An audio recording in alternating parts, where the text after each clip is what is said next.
Diplomatic news, what we are learning is that after NSA Ajit Doval met with his Chinese counterpart Wang Yi on the sidelines of the BRICS meeting in Russia, the Chinese Foreign Ministry has issued a statement saying that frontline armies of India and China have realized disengagement in 4 areas in the western sector, including the Galwan Valley. Remember, both nations have vowed to rebuild ties after tensions continue to persist at the line of actual control. Siddhant, so a welcome statement coming in from the Chinese Foreign Ministry saying that the entire disengagement process is on track, including it has been realized in the Galwan Valley. Well, absolutely, Ayush.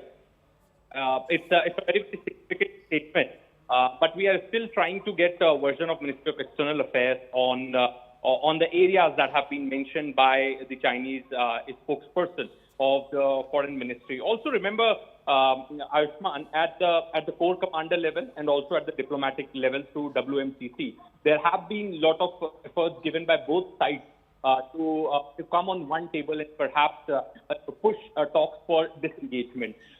This is perhaps in line with what EM Jaishankar said in Geneva, Ayushman. In fact, he reported yesterday that 5% of the disengagement work has got over.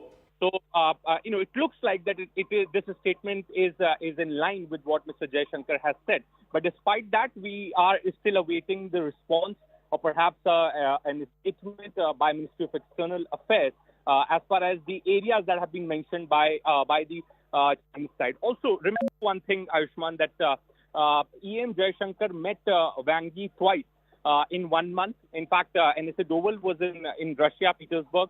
He met Wang Yi, and NSA Doval also made it very clear. In fact, after his meeting, there was a release from Ministry of External Affairs in which it is very categorically mentioned that NSA Doval conveyed that peace and tranquility in border areas and respect for LAC are essential for normalcy in bilateral relations. So India's position was very clear that first the border issues, then the other issues related to bilateral relations between the two countries.